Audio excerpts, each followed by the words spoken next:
and we have started our farm in the name of PaavanaGanga Farms near Magdi Road, Tavarakere, in August 2020.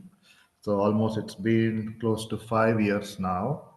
So today I would like to discuss about the uh, ups and downs during our 5 years of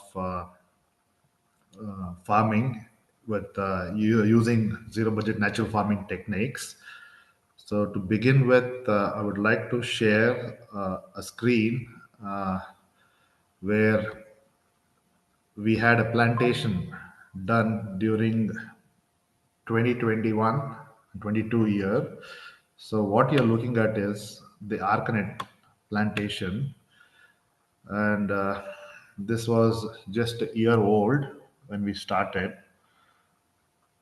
With that, we also had the banana plantation, Elaki variety bananas. And then we also had the guava plantation. So we had Allahabad Safed variety and the Taiwan pink variety. So this is almost everything after 1 year of plantation. So we had papaya, and this was a red lady variety. And to support all our natural farming practices, we had moringa plantation. And we also have sandalwood plantation as our agroforestry. So to support sandalwood plantation for its growth, we have used moringa plantation also.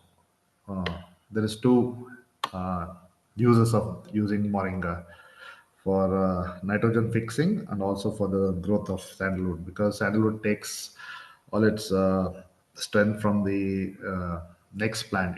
It cannot grow on its own. It always depends on the other plants to grow. So that's something we need to remember. And then we also had the coconut plantation. Uh, this is actually hybrid coconut, which was actually imported from Thailand. So this should start giving yield this year. After 4 years after plantation, this should start yielding. So I don't have the recent photographs, but I'm just showing the initial plantation.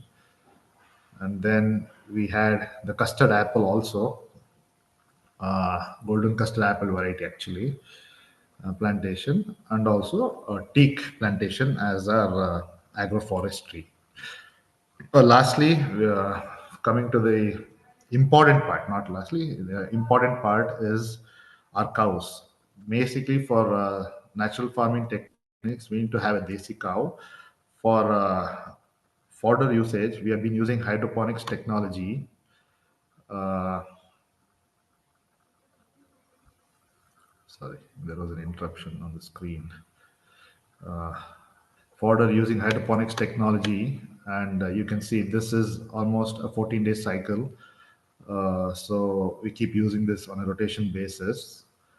And then these are our cows.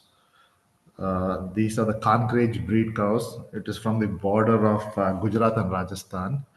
So we have a Kankraj family here. Right now we have 8 altogether. This is we're talking about 21, 22, and we also have the honeybee for the pollination purpose.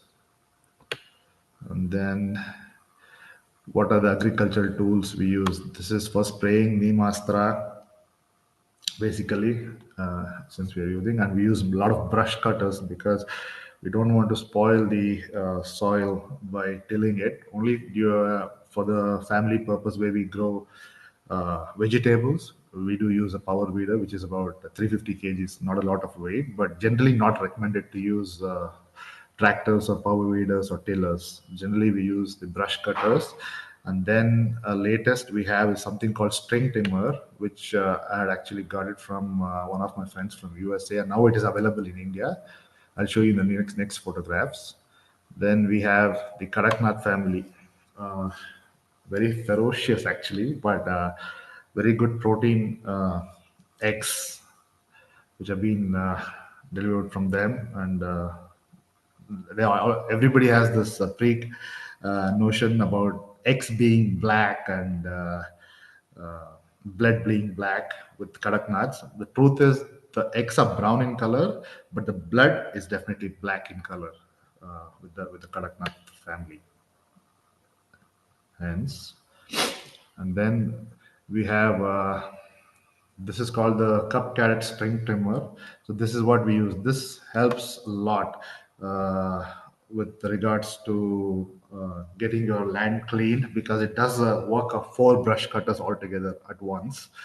So this has been definitely a boom uh, for us in agricultural practices.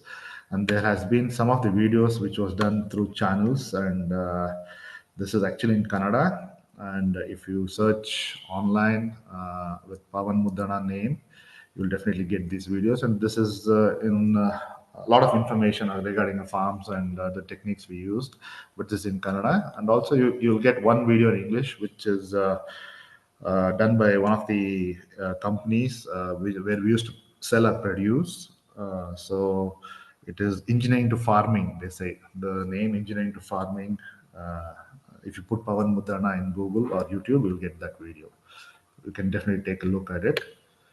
And then this is our produce, naturally produced Elaki banana, the custard, golden custard apple I was talking about, and this is the papaya, red lady, and this is the guava, Allahabad Safed, Taiwan pink. So, coming back to the challenges. See, we started our farm, as I told, in 2020. So as soon as I started the farm, after a few months, we had a bad time due to the corona. The corona hit all over the country, and the labor family where we had uh, working with us got scared, and he just left at a time all alone. Just one day, he just packed his bag and left our farm, and that is when I just started farming, and I was very new to the field. It was a tough time for us because I had two cows at that time. I didn't have experience milking the cows. Yeah, in one way, I would say that it's been a blessing that family left, because otherwise I would have never touched cow in my life. Basically, I would have just instructed him how to milk everything. But because of him leaving, it gave us an experience to try myself. And initially, it was very tough because I had to ask the local villagers to help me with milking, and they helped me with 1 or 2 days. And then they said, every day we cannot do it, you have to learn. So actually, I've uh, checked on YouTube on how to milk a cow, and that's is how I started getting the grip in my hands. And today, I myself can milk the cow, and we get about 4 to 5 liters per day because it's a desi cow and A2 milk. So everything actually is not just the books, because we have all studied what is natural farming. But when it comes to the field, there's a lot of changes. We need definitely a practical experience with that. Every day is a learning in this field of natural farming. And whoever is trying to take up this kind of farming initially. So a lot of patience is required, because there's a lot of difference between chemical and natural farming. Chemical farming gives you immediate results. Natural farming takes its own time because the land has to be prepared. It takes the humus has to be created in the field. The organic content, carbon content has to be increased. So once all these are fixed, then you don't have to touch, because that is the power of natural farming. Because I've been saying it when we started initially. So it took us 3 years for that yield to be seen. So initially, everybody used to say, Why are you doing this? There is no result in this. There's no money in this." So once you start getting uh, into it, after 2 3 years, you will see the changes slowly. Yeah, the produce also increases. And uh, the way the carbon content, because I kept checking my carbon content through soil test.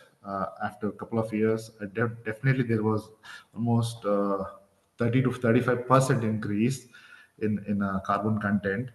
And I have few things where it has been struggle with, mainly with the labors.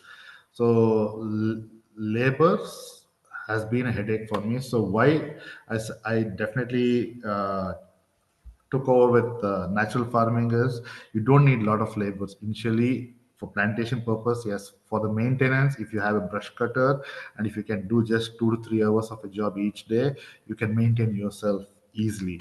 The only thing I'm having a major problem is with the cows, because we have a lot of cows now.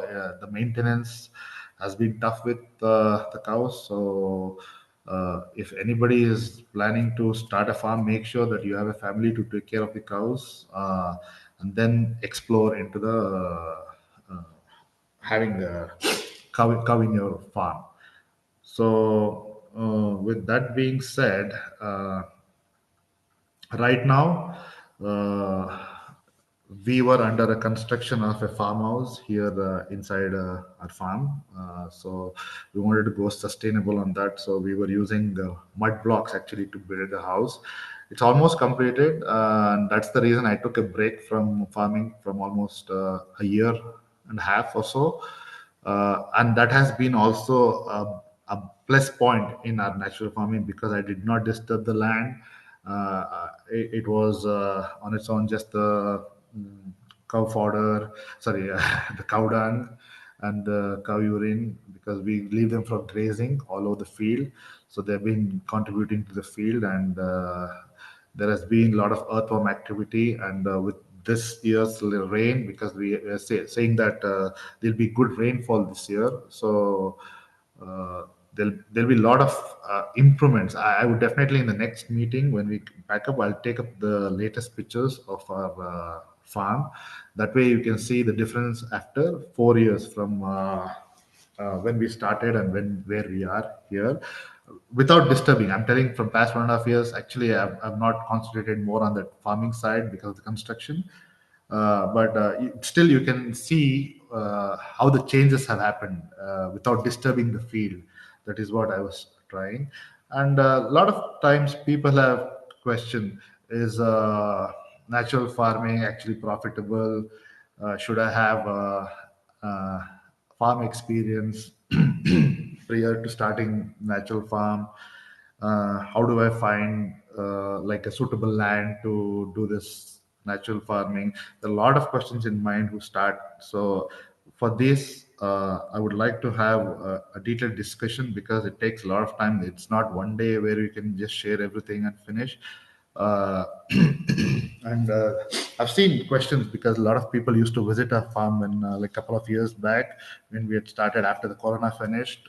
There were like more than 500 farm visits, enthusiasts, like a lot of IT people, IT background, because they had work from home and they wanted to start farming in their hometown. And everything they used to ask was like, what kind of crop should I grow to ensure a steady income? Like, how do I make my soil healthy without using chemicals? Like, and there is, what is the role of cows uh, and jivamruta in doing natural farming? There is a list of questions actually I've written down, so I can actually go through it and discuss this in the next meetings. But there are like, how do I manage pest is main thing in natural farming, because a lot of times, once there is an attack, to get under control, it takes a lot of time with natural farming. So what I would suggest is preventive measures in this kind of farming, because even if there is no any kind of attacks from pests or diseases, do not wait until they attack. Just maintain a preventive maintenance schedule, like every 60 days. If there is or there is not any diseases or pests, keep on spraying nemastra. In that way, you don't have to wait until anything attacks. That almost 6 times a year. That is what my schedule is. Every 60 to 2 to 3 months is one time. 2 months is good. So that way you'll not have any kind of issues with kind of pest or diseases. And also recently, there after I think a year or a year and a half back, there was a Swamiji from North Karnataka, almost Maharashtra border. So he had come up with one of the solutions. where you had to mix majge, the buttermilk, the cow urine. Uh, I'm just trying to get the name. I'm sorry, I just forgot. So we had tried that and it didn't work great for us. There are some people who say it's been a wonderful thing for them because some people do not have cows initially to start the natural farming, and this was a ready solution where you had to just mix the desi cow's buttermilk and the cow urine and spray it all across for it acts both as fertilizer and as well as the pest management in control. So that didn't work great for us, so I did not continue using them. And that way, uh, there are again plus and minus. So that was a minus for me with that particular solution. So only thing we have been using on our farm was mainly for the first 2 years, and that is also something I need to tell for the new farmers who are coming into this natural farming method. So Jivamruta initially for the first 2 to 3 years is maximum, so you don't have to keep continuing doing the same thing. So that will actually work itself once initially for the 2 to 3 years of Jivamruta is good. Then naturally you can start giving the dry form of Jivamruta, which is Gana Jivamruta. So that will take care of the farm fertilization purpose. And then with the water, we have been using the same drip irrigation even for these arcanets, because arcanets and coconuts need a lot of water. That's what people keep saying. But I have been trying myself with just having the drip irrigation system all over the field. So with that, I have seen a good positive sign with drip irrigation. There is no necessity to have a lot of excess of water for coconut and arcanut plantation. It's just that the roots have to be moist, so that you can maintain every 2 to 3 days there should be a watering like drip irrigation, so that the roots will be moist and you don't have to have excess of water.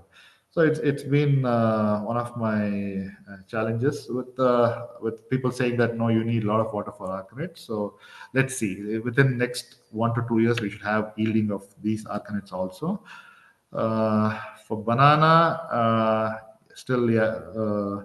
Since we have a pond, I think you can see a little. I don't know whether here there is a pond here, a natural lake, a natural pond. So this on the other side of the field is our banana plantation. So we have the underground seepage coming into these bananas. So that was actually planned when planting this, so that bananas actually need again water.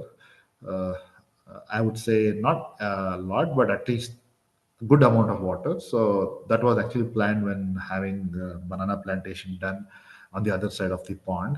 Even in the summertime, there'll be underground seepage from the tank, what we have, the natural pond. So it has been plus again for us.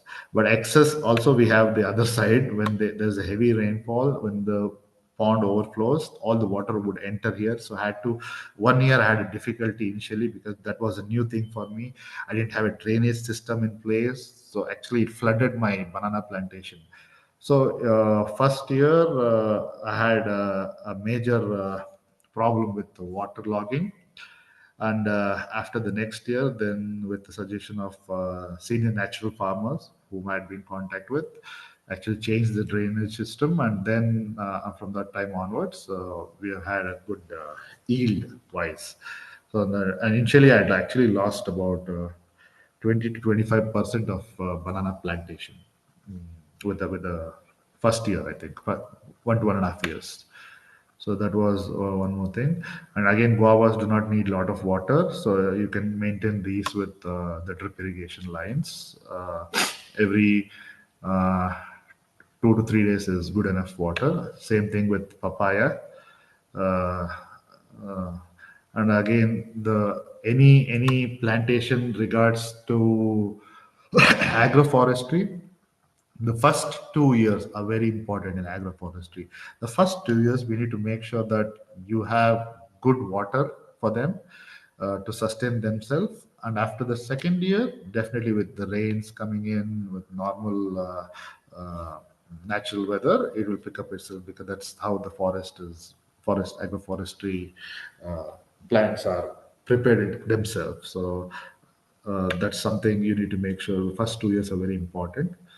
Coconut we already discussed. So again, water is needed. Good amount of water is needed. I'm still controlling it with the drip, but sometimes when it is in summertime, I make sure that we pump some water through hose pipes and make sure that it maintains itself for the next rainfall. Uh, on this particular coconuts, I'm thinking right now it's almost in yielding stage. This year we'll have some yield coming up, but looking at the size of the fruit, the coconut, what we're getting, the size is not increasing. Then I'm thinking that it's because of the water. So I need to play myself. I need to check with this is the experiment time for me. So make sure that the water I'll be making some changes here in this particular plot with the drip irrigation. I probably want to change that. And again, custard apple do not need a lot of water. It will take care of itself. These are all first 2 years. What you need to maintain for the first 2 years, make sure that you have good enough water coming in 2 to 3 days, and then after that, it will take care of itself. You do not need any kind of watering for these, even for the teak plantation, custard apple. So with that being said, I think with the next video, I'll come up with some of the uh, questions a lot of people had asked earlier, and even coming up with this today's questions. If there is anything, I would like to go ahead and answer your questions. Okay. Thank you, Mr. Pawan, for a very detailed presentation. And we'll take up some questions.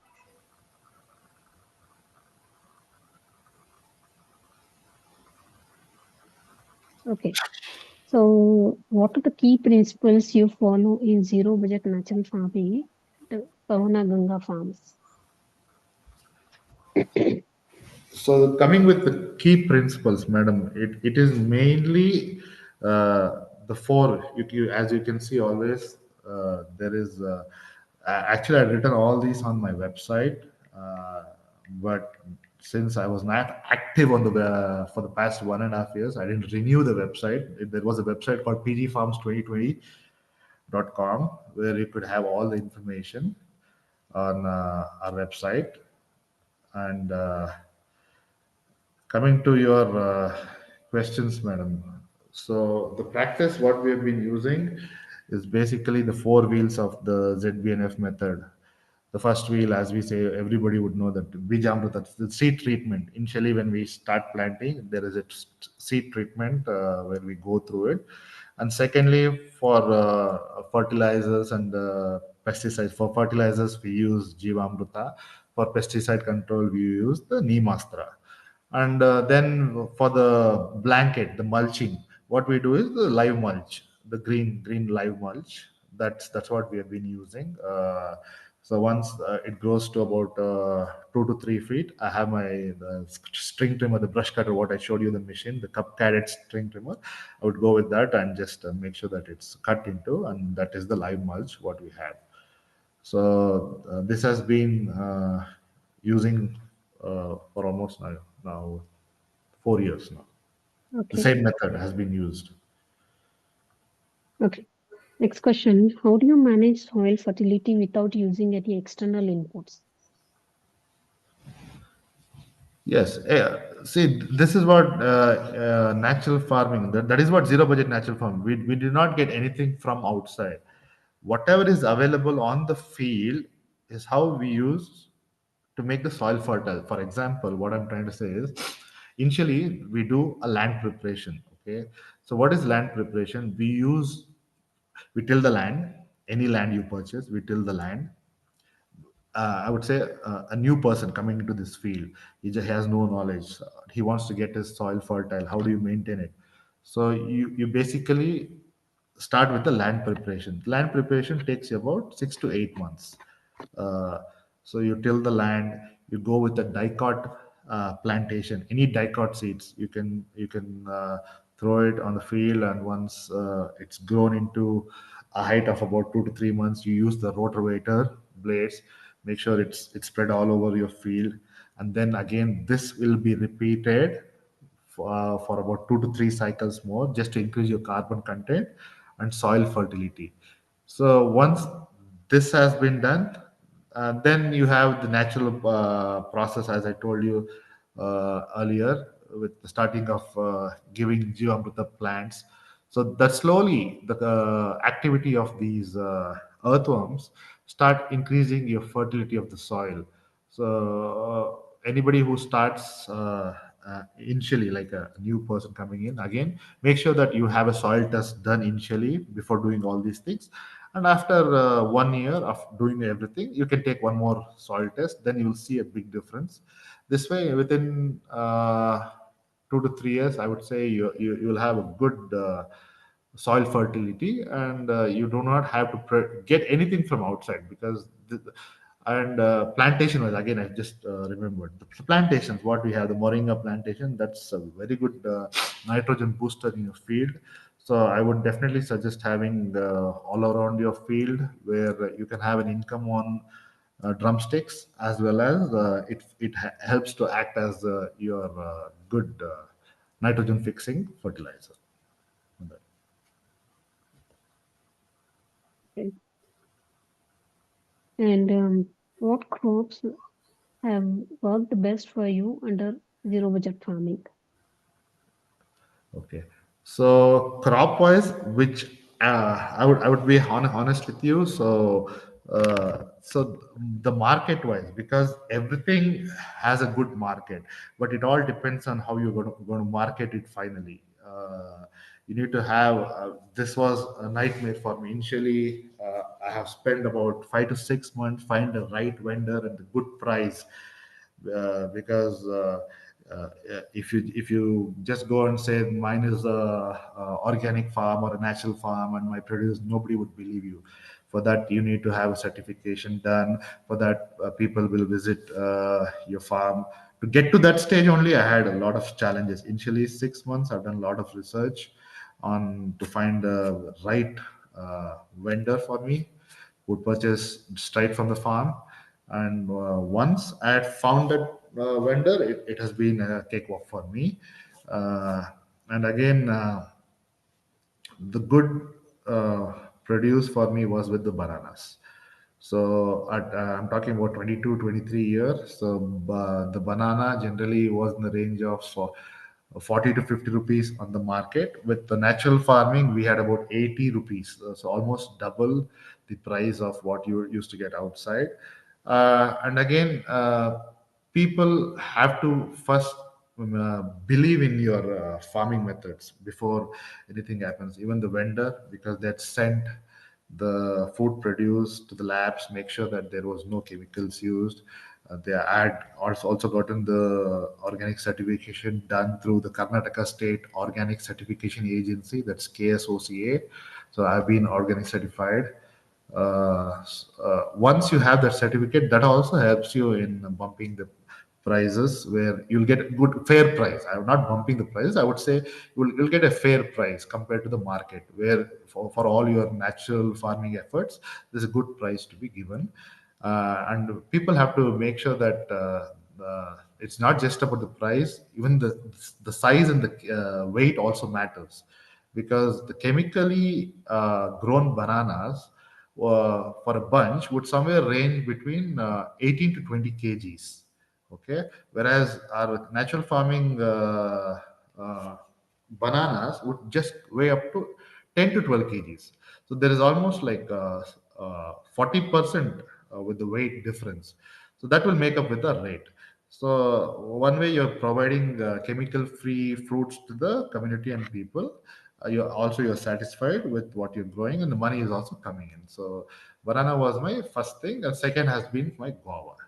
And guava has also been getting about 80 to 100 rupees per kg.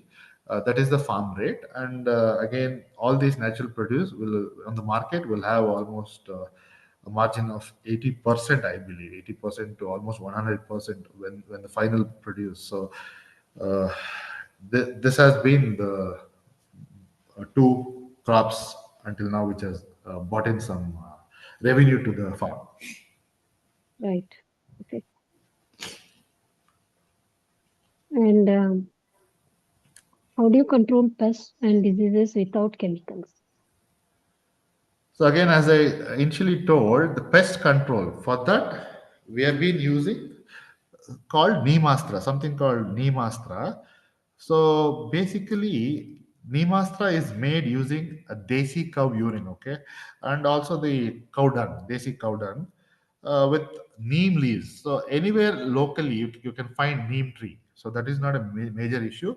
But if you do not have neem trees, you definitely make sure that you start plantation neem tree. It will take some time. It will take about 3 to 4 years. That's a different story. But neem trees are generally found towards the farming lands a lot of times. So what you do is you use the cow urine, about 5 liters, 5 to 10 liters is also fine. The 10 is maximum, is good. With that, mix about five to 6 kgs of cow dung, and then the neem leaves and the neem leaves also has to be the same as you put. Like for example, let's the ratio, it was all on my website, but I'm just trying to give you in a simple terms. It's 1:2 ratios. For example, if you're taking 5 kgs of cow dung, you need to use 10 liters of cow urine. Same way, 5 kgs of neem leaves or neem pulp, the matter of fact. So all these three things has to be mixed and fermented for about 5 to 6 days. Every day you need to keep stirring it, about 30 to 40 rounds in a 200 barrel drum. This is for a 200-liter mixture, I'm saying. For 200-liter water, you need to have 10 liters of cow urine, 5 kgs of cow dung, and 5 kgs of neem leaves or pulp. Uh, with that 200-liter water mixed, and this has to be fermented for about 5 to 6 days. After that, you need to filter these mixture into a spray can, and then this has to be sprayed to any plantation, for that matter, any plantation. And all your major pest control, sucking pests, mealybugs, everything will be controlled with Neemastra. The only time that there are three different forms, for example, like Neemastra, the first step. There is Agni Astra, there is Brahmastra. Brahmastra is the top end, so you don't have to go to that. That's a major damage to the farm if you have a Brahmastra. So we have Agni Astra. Only thing until now I've used one time is the Agni Astra. All these things you can actually Google, you'll get it online. If not, again, I have to run my website. I'll be up and running in very short movement, maybe in a couple of months. So you can check that out too.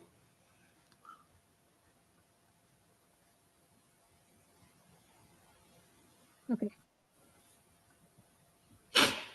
And how long did it take to see visible results after switching to zero budget farming? So as I discussed earlier in the same meeting,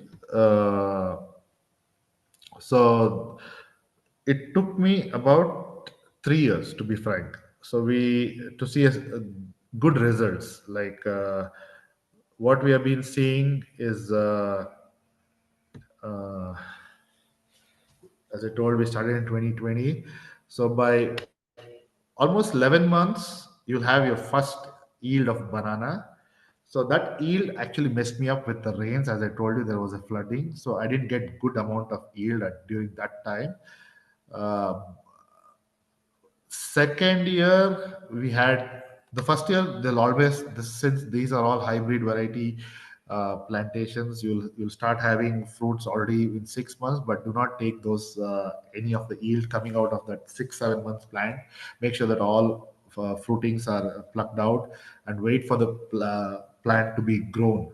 So I would recommend anyone starting with guava plantation, wait for at least 1 to 1.5 years before taking your yield, so that you'll have strength on your plants to grow. They'll get a good size, strength, and then you can have the yield. So for 11 months, the first crop was this banana plantation. After 11 months, we had yield. This we started taking guava plantation about 1.5 to close to 2 years. We had this, and papaya will start again about 7 to 8 months from initial planting. So papaya also starts. So this is all like a mixed kind of plantation where you'll have year-round income to the farm.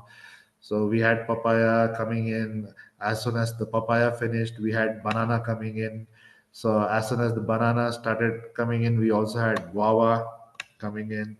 And during the seasonal fruit, we had custard apple coming in. So golden custard apple. So this took about 2 years again, 2 years, close to 2 years. So coming back to your question, you can expect good yield or results in natural farming only in the third year of your plantation. Okay. And what are the biggest challenges you faced while adopting zero budget natural farming? Okay. So biggest challenge, I would say, is with again the labor.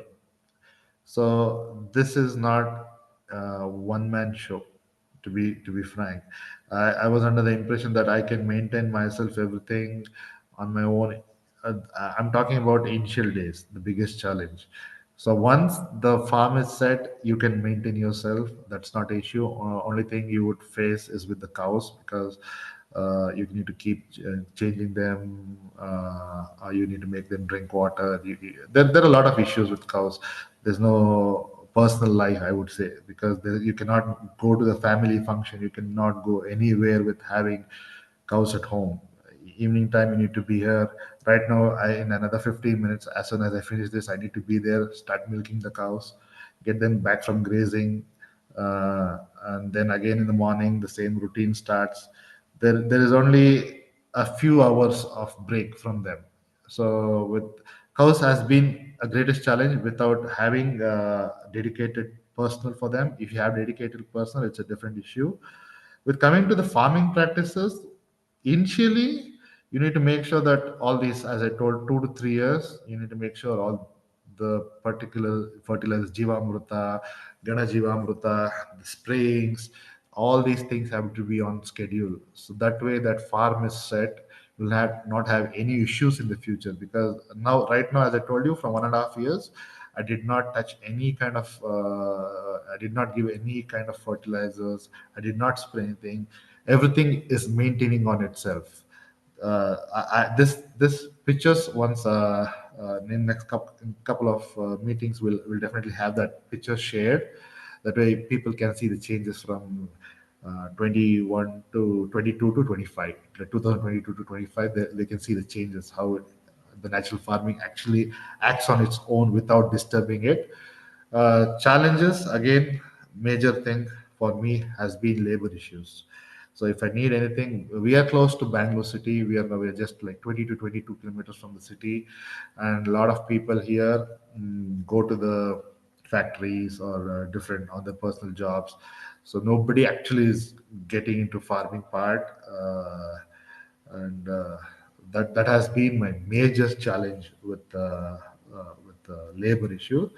And there is no particular family where they come and stay here. There is a lot of people moving in from Bihar, UP, everybody trying to come and say that. I've tried couple of families, but nobody stays more than 2 months, because they are not interested in this kind of farming, like natural farming methods, where they want to use the cow dung, cow urine, and start making these homemade fertilizers or pesticides. So, with that being said, uh, the this has been my major challenge, madam. Yes. Okay. And how did you convince farm workers or fellow farmers to shift to this method? How do you convince? Let I'll repeat. How did you convince farm workers or fellow farmers to shift to this method? Right. So when I came in to this particular area, or which has been my father's place where he was born here, where we are farming. We have a farm right now. So here, a lot of farmers, and then my neighbors or people who've been farming in this area, has been almost 90% of people has been into chemical farming. So when I came up with this idea of natural farming, actually nobody supported me, including my parents. Actually, they were like, "You have studied engineering. Why don't you do same thing? Why do you want to take a risk? There is no profit in this." There was only discouraging words initially. So, but I had belief in myself, and I had some guidance from our senior natural farmers whom had been in touch. And then when I came in, initially there was a lot of discouragement, but I took it as a challenge. And I told him, no, just give me a couple of years, then you will see results for yourself. And as we started farming, the first thing, as keep repeatedly saying, is you need to have desi cows for this kind of farming. The HF jerseys or other breeds do not give you results. The whole point of purpose will be gone if you have different cows. You need to have any kind of desi cow for that matter, but it has to be an Indian breed. So with that being said, I had to go buy, purchase desi cow uh, for the fellow farmers, because here everybody who are doing dairy farming do not have desi cows. So everybody has a HF or a jersey which milks about 20 to 25 liters per day, and that is of no use for this kind of farming. So with that being said, the people around me used to look of what I've been doing initially, with these kind of rearing these kind of cows, and getting urine collection to be done. That was a big challenge for me initially. Getting the cow shed done, the way to trap or collect their cow urine uh, for our purpose of making fertilizers and pesticides again.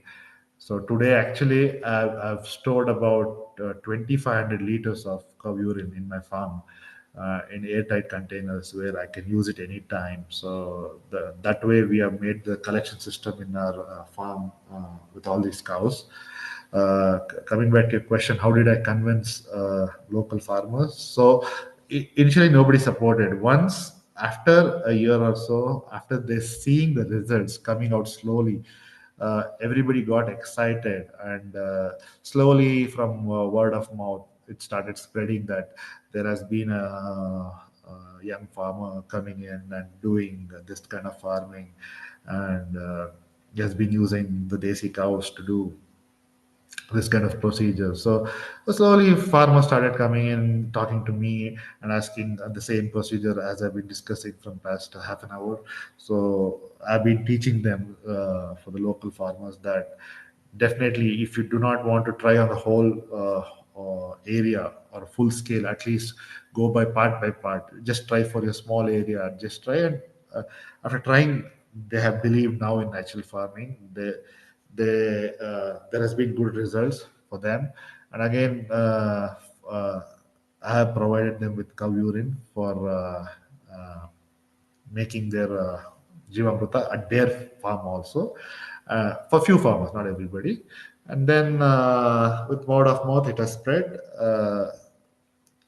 And now there's a point where they can see the rates also coming in for the produce what we are selling. They'll see that market, they're getting a good price for the organic market. So I would say, at least from 80% where it was chemical farming, there may be about 50% now.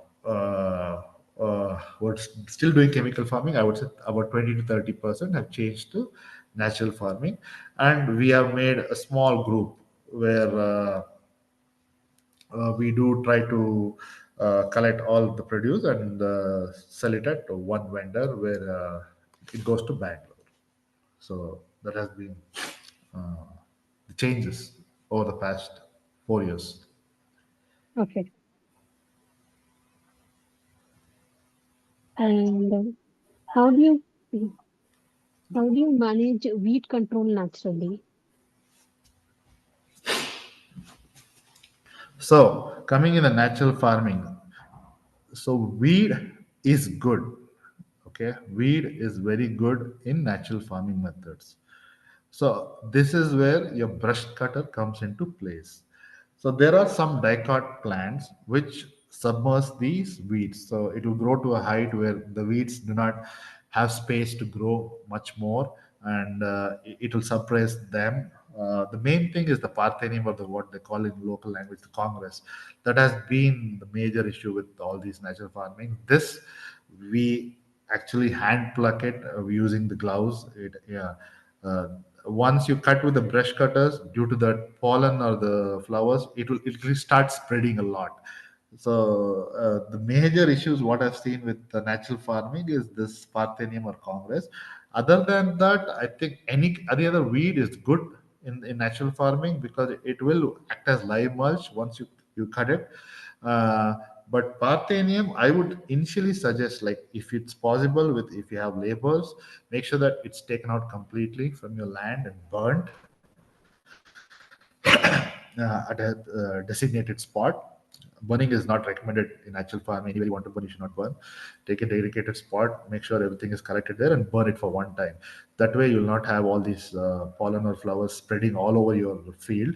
Uh, Sometimes, as I said, labor issues are there where people you cannot find to remove this manually.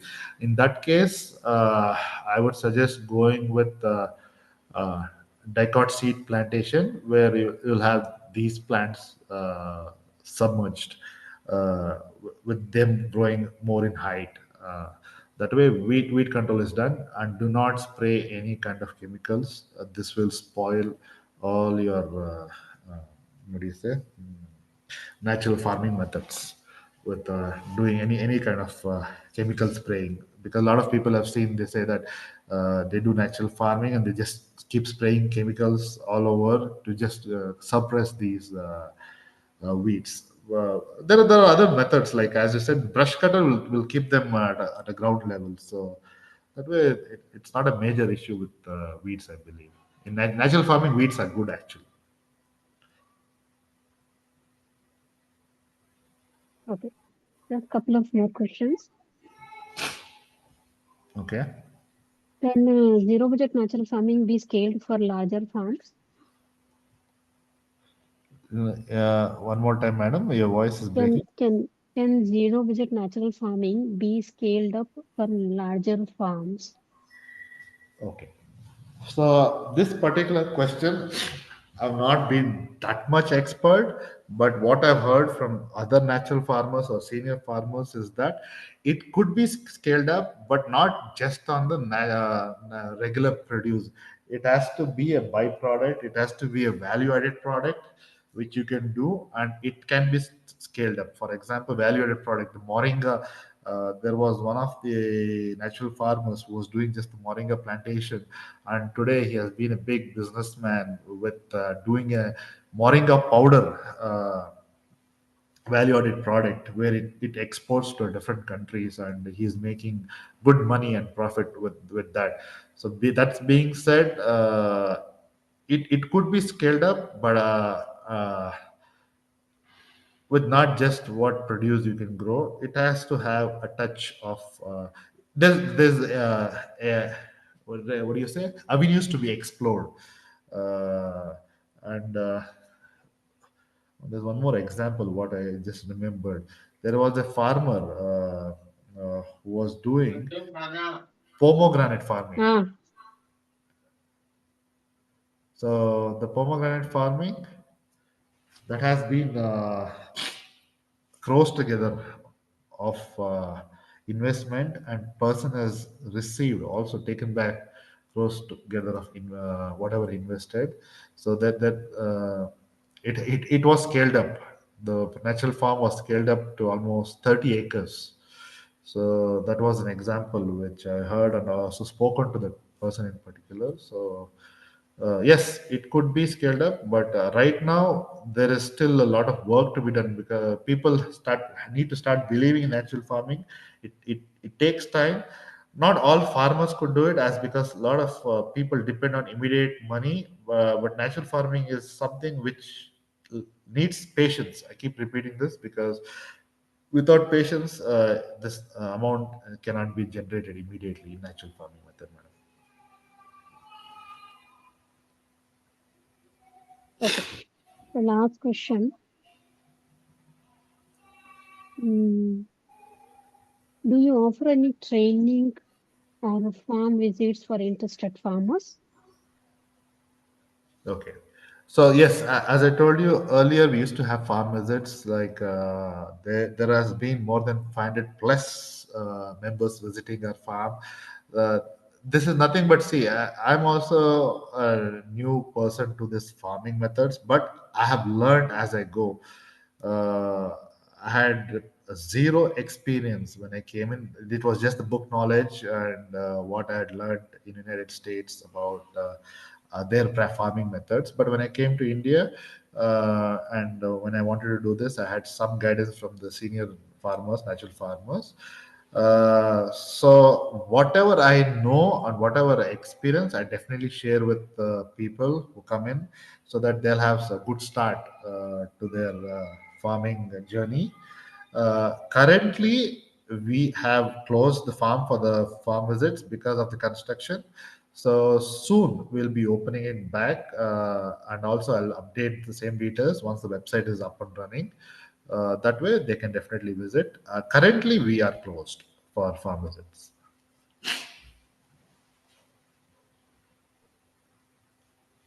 Okay, Mr. Pavan. So now we have come to end of question round. On behalf of agricultureinformation.com, I like to thank you for the detailed presentation and a very interesting presentation. And you're doing a very great job. We'll be ending this meeting now. Sure. Thank you for giving me the opportunity. And definitely in the next couple of future meetings, I'll have the Okay. updated photographs. That way, people can see the changes from 3 to 4 years in natural farming. Okay. Yeah, and you also do visit the website, and maybe our other members might be benefited from your site. Definitely. Thank you, Yeah. madam. Huh? Okay. Thank you. Have a good weekend. Okay. Bye.